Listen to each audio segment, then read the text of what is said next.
दोस्तों, पिरामिड्स को बनाने का मकसद क्या था और रोबोटिक कैमरा ने जब पिरामिड के अंदर पत्थर के स्लैब में सुराख किया तो उसके अंदर वह कौन सा मंजर देखा गया जो पिछले 4500 सालों से किसी ने भी नहीं देखा था।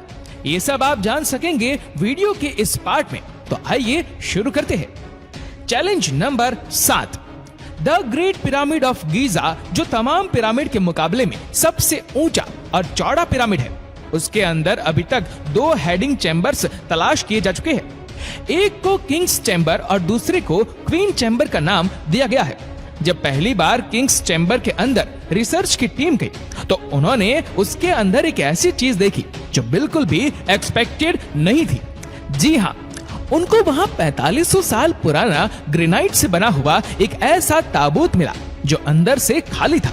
लेकिन हैरान करने वाली चीज ताबूत का मिलना नहीं था, बल्कि एक्सपर्ट ये देखकर हैरान रह गए कि इस चैम्बर में अंदर आने का रास्ता सिर्फ एक छोटा सा सुराख है जिसमें इंसान भी मुश्किल से आ सकता है। तो फिर आखिरकार ये 1 पीस ग्रेनाइट का ताबूत अंदर कैसे आया? आखिरकार कई सालों की रिसर्च के बाद ये रिजल्ट निकाला गया कि पहले किंग चैम्बर अंदर से बनाया गया और उसी वक्त ये ताबूत रखा गया था। उसके बाद चैम्बर को सील करके सिर्फ ये छोटा सा सुराग छोड़ा गया। चैलेंज नंबर 8, आखिर 4500 साल पहले वह कौन लोग थे जिन्होंने पिरामिड्स बनाने का इतना मुश्किल तरीन चैलेंज कंप्लीट किया था? ये एक ऐसा सवाल था जिसके बारे में कई लोग रिसर्च कर रहे हैं। किसी ने बोला कि ये मुश्किल तरीन काम उन गुलामों से करवाया जाता था जो इजिप्शियंस नहीं थे और उन गुलामों से जोर जबरदस्ती इतना वजन उठाया जाता और पत्थर तुड़वाए जाते थे। तो कभी ये बात सुनने को मिलती है कि हजारों साल पहले अर्थ पर एलियन आए थे जो ये पिरामिड बनाकर वापस चले गए। लेकिन एक्सपर्ट्स ने कई सालों की मेहनत के बाद कुछ ऐसा एविडेंस तलाश किया है जिसने सबको चौंका दिया। जी हाँ, एक्सपर्ट्स ने जब वहां मिलने वाले वर्कर की हड्डियों और स्केलेटन का मुआवना किया तो उनको एक खास चीज नजर आई। कुछ मजदूरों की हड्डियों पर जोड़ भी लगे थे और कुछ की सर्जरी भी हो चुकी थी। रिसर्च का मानना है कि जिन लोगों ने पिरामिड्स बनाए थे वह किसी भी सूरत में स्लेव्स नहीं हो सकते, क्योंकि पिरामिड्स की कंस्ट्रक्शन के दौरान उनकी मेडिकल ट्रीटमेंट भी होती रही है। लेकिन पुराने दौर में गुलामों पर इतनी अटेंशन नहीं दी जाती थी, जिससे ये जाहिर हो गया कि पिरामिड्स को बनाने वाले लोग दिखते कैसे थे। चैलेंज नंबर 9, अब ये एविडेंस भी सामने आ चुका था कि पैरो पिरामिड्स को ना एलियंस ने बनाया है और ना ही स्लेव्स ने। तो अब ये जानना बाकी रह गया था कि आखिर कितने मजदूरों ने मिलकर ये आलीशान स्ट्रक्चर्स बनाए होंगे, क्योंकि आजकल के मॉडर्न दौर में कंस्ट्रक्शन प्रोजेक्ट्स में इंसानों से ज्यादा मशीन का इस्तेमाल किया जाता है। इसी वजह से अक्सर प्रोजेक्ट 4 से 5 सालों में मुकम्मल हो जाते हैं। लेकिन हजारों साल पहले ना ही उनके पास कोई मशीन थी और ना ही मॉडर्न टूल्स। तो जाहिर है उस वक्त पिरामिड बनाने के दौरान एक ही वक्त में काफी मजदूर लगे होंगे। लेकिन आखिर कितने? हिस्ट्री से ये बात मालूम हुई कि पिरामिड्स को बनाने में कम से कम एक ही वक्त में 1 लाख मजदूरों की मदद ली गई और ये मजदूर पूरे मुल्क से इकट्ठे किए गए थे। चैलेंज नंबर 10, पिरामिड्स की उलझी हुई खतिया अब सुलझाना शुरू हो चुकी थी। एक्सपर्ट्स और आर्कियोलॉजिस्ट अब ऐसे मोड़ पर खड़े थे जहां उन्होंने पिरामिड्स की कंस्ट्रक्शंस के कई पोशीदा राजों को फाश कर दिया था। लेकिन कई राज अभी भी पोशीदा थे जो बार बार रिसर्च को तंग कर रहे थे। उनमें से एक रास्ता था पिरामिड बनाने का मकसद।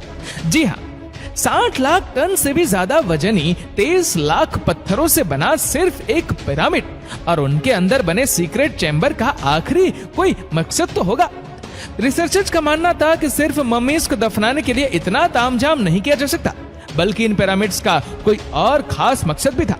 इस मकसद को जानने के लिए दुनिया भर से मदद हासिल की गई और ये रिजल्ट निकाला गया कि पिरामिड्स का मकसद था इंसानों को खुदा बनाना। जी हाँ, इजिप्शियंस का मानना था कि जब इंसान मर जाता है तो वह ऊपर आसमान में जाकर एक सितारा बन जाता है और मरने के बाद भी वह पीछे रह गए अपने साथियों, अपनी फैमिली और अपनी धरती के काम आता रहे। उसके लिए उसको इन पिरामिड्स में दफनाया जाएगा, जो पिरामिड्स की वॉल पर लिखी इन रिलीजियस लैंग्वेज की मदद से अपना मकसद हासिल कर सकेगा। और यही शायद उनका बिलीव था। लेकिन पिरामिड्स का असल मकसद यही है या कोई और, इसका अभी तक कोई एविडेंस नहीं मिल सका। चैलेंज नंबर 11, एंशियंट्स इंजीनियरिंग की हिस्ट्री के शक्कार स्ट्रक्चर्स के डिजाइन ने एक बार फिर से एक्सपर्ट्स को मुसीबत में डाल दिया। ये मामला शुरू हुआ था गीजा के पिरामिड की एक एरियल फोटोग्राफी से, जिसमें देखा गया कि इन तीनों पिरामिड्स का स्ट्रक्चर एक दूसरे से अलाइंड नहीं है। ये मालूम नहीं हो पा रहा था कि जिन लोगों ने 4500 साल पहले इंच बाय इंच लेवल करके इतनी सफाई से पिरामिड बनाए, उन्होंने इन तीन पिरामिड्स को एक दूसरे से अलाइन क्यों नहीं किया? क्यों इन तीनों की पोजीशन आपस में मैच नहीं हो रही? पहले तो ये एक कोइंसिडेंस समझा गया, लेकिन सिर्फ तब तक जब तक रॉबर्ट बोवाल ने ये कोड क्रैक नहीं किया था। रॉबर्ट बोवाल का मानना था कि ये सब एक कोइंसिडेंट नहीं, बल्कि इन पिरामिड्स की ये पोजीशन एक सोचे समझे प्लान की वजह से रखी गई थी, क्योंकि उस दौर में इजिप्शियंस तारों को बहुत मानते थे। इसी वजह से उन्होंने ओरिएंट बेल्ट के 3 सितारों की पोजीशन के हिसाब से ये पिरामिड्स बनाए। अगर गौर किया जाए तो इन 3 सितारों में से 2 ब्राइट सितारे हैं और एक सितारा डिम भी है, और इन दोनों से हटा हुआ भी है। सितारों का यही पैटर्न गीजा के पिरामिड में भी इस्तेमाल किया गया। Challenge number 12। 1980 में पिरामिड्स पर एक खास किस्म की एक्सप्रेस फेंकी गई, जिससे मालूम पड़ा कि क्वीन और किंग चैम्बर के अलावा पिरामिड्स की टॉप पर एक और सीक्रेट चैम्बर भी मौजूद थे। डॉक्टर जाही हवास का मानना था कि शायद यही वह सीक्रेट चैम्बर है जिसके अंदर पिरामिड के अंदर कई राज पोशीदा है। इस सीक्रेट चैम्बर तक पहुंचने के लिए 5 सालों के टाइम में एक रोबोटिक कैमरा तैयार करवाएगा, जिसको 1993 में इस छोटी सुरंग में भेजा गया। ठीक 200 फीट के बाद रोबोटिक कैमरा रुक गया, क्योंकि तब उसके सामने पत्थर का एक स्लैब था जिस पर 2 कॉपर हैंडल्स भी लगे थे।